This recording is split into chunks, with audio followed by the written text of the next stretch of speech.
The date was Sunday, May 25, 2025. A palpable tension filled the air across Buenos Aires. This was more than just a football match, it was a semi-final with immense significance. Platense, a club yearning for its first-ever top division championship, stood on the precipice of history. Their opponents were the formidable San Lorenzo, a giant of Argentine football. The Nuevo Gasometro Stadium, also known as Estadio Pedro Bidegain, was the grand stage set for this epic confrontation. Thousands of hopeful supporters gathered, their hearts pounding in unison with the distant drums, each one dreaming of a glorious victory. Platense's journey to this stage had been nothing short of remarkable. They were not the team laden with superstars, but a collective unit, strong in their belief and tactical discipline. Under the guidance of their coaching duo, Fabio Orsi and Sergio Gomez, they had defied expectations. Their path to the semi-final included stunning victories over giants like River Plate, whom they dispatched via a tense penalty shootout, and Racing Club. These triumphs showcased their resilience and their ability to overcome seemingly insurmountable odds, building a quiet confidence within the squad. They were the underdogs who had earned their place. San Lorenzo, on the other hand, carried the weight of history and expectation. They also carried an impressive unbeaten streak against Platense, a run stretching back an astonishing 14 matches to March 16, 1997. For over 2 decades, Platense had not tasted victory against this particular foe. The last time Platense had managed to overcome San Lorenzo was a 3-1 win in Vicente Lopez, a distant memory. Even more daunting, San Lorenzo had only ever lost once to Platense at the Nuevo Gasometro, a statistic dating back to April 25, 1994. The psychological battle was therefore as crucial as the tactical one. The narrative for this semi-final was thus compellingly written. Could Platense finally break the long-standing hoodoo? Could their collective spirit and tactical nous overcome the historical dominance of San Lorenzo? The club and its supporters felt that this was their moment, a chance to rewrite the history books and etch their names into club folklore. For San Lorenzo, it was about asserting their traditional authority and moving one step closer to another title.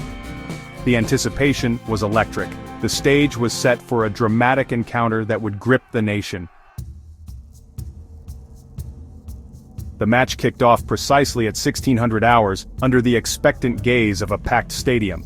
From the very first whistle, the tactical approaches of both teams became evident.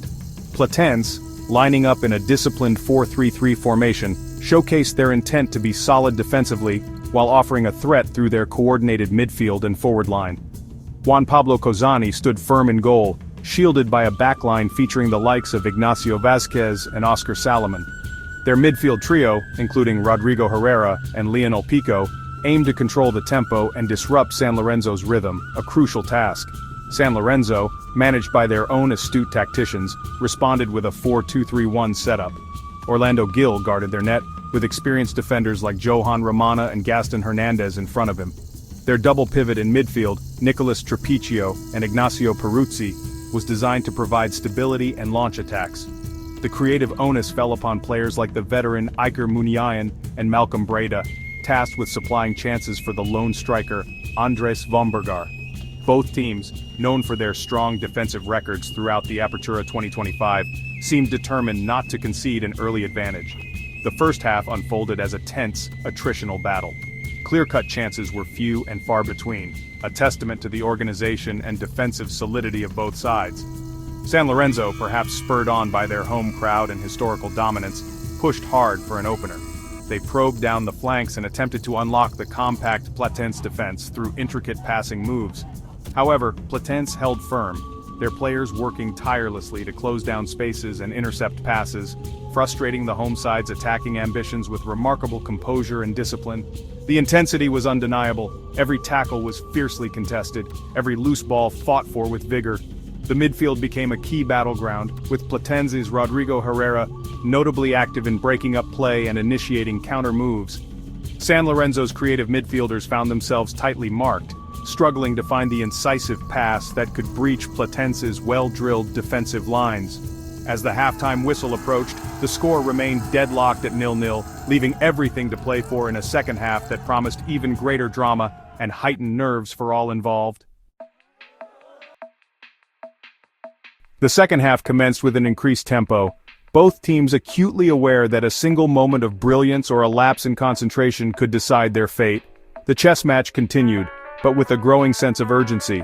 San Lorenzo, eager to make their home advantage count, pressed forward with renewed determination. Platense, however, remained steadfast, absorbing the pressure and looking for opportunities to strike on the counterattack, their tactical discipline unwavering despite the mounting pressure from the home side and their vocal supporters. Then, in the 72nd minute, the breakthrough arrived, and it was Platense who seized the moment. Franco Zappiola, a substitute introduced just 2 minutes prior, etched his name into Platense folklore. Following a well-delivered corner kick, a moment of confusion ensued in the San Lorenzo penalty area. The ball rebounded kindly, and Zappiola, alert and perfectly positioned, pounced on the opportunity.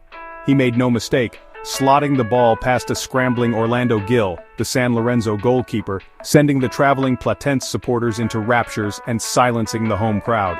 Conceding the goal jolted San Lorenzo into throwing everything forward in a desperate search for an equalizer. They launched wave after wave of attacks, their players pouring into the Platense half. Alexis Coelho came agonizingly close with a powerful shot, only to be denied by a brilliant save from Platense's goalkeeper Juan Pablo Cozani, who was proving to be a formidable barrier. The pressure was immense, testing the resolve of every Platense player. The final minutes were a frantic siege on the Platense goal, the tension almost unbearable for those watching. But Platense's defense, marshaled superbly by their captain Nacho Vázquez, was simply indomitable on this historic evening. Vázquez was a colossal figure at the back, making an incredible 12 ball recoveries and 21 clearances. His most crucial intervention came deep into stoppage time, a truly heroic goal line clearance. With the ball seemingly destined for the net, Vázquez launched himself, heading it clear from under his own crossbar, a moment that encapsulated Platense's fighting spirit and their unwavering determination to hold on to their precious lead and secure the victory. The shrill sound of the final whistle pierced the electric atmosphere of the Nuevo Gasometro, signaling an extraordinary triumph for Club Atlético Platense. Players collapsed to the ground, some in exhaustion, others in tears of pure, unadulterated joy. The Platense bench erupted, substitutes and coaching staff rushing onto the pitch to embrace their heroic teammates. In the stands, the small contingent of traveling Platense supporters celebrated wildly, their voices hoarse from an evening of passionate support. They had witnessed their team achieve something truly special, a victory for the ages. This 1-0 win was not just about reaching a final, it was about shattering a long-standing psychological barrier. The victory ended San Lorenzo's 14-match unbeaten streak against Platense, a dominant run that had haunted El Calamar for over 28 years. The relief and jubilation were palpable. Platense had not only overcome a formidable opponent but had also conquered the ghosts of past encounters.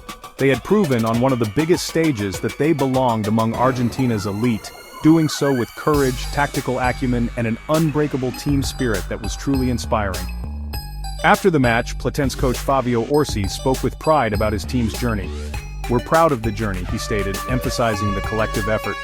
"We need to keep growing and stay curious to keep learning." Captain Nacho Vázquez, the hero of the hour, echoed this sentiment of unity and quiet determination. "We did this together, both those playing and those on the bench," he declared. "Let others talk about other teams, we do our work quietly." These words reflected the humble yet fiercely ambitious nature of this remarkable Platense side.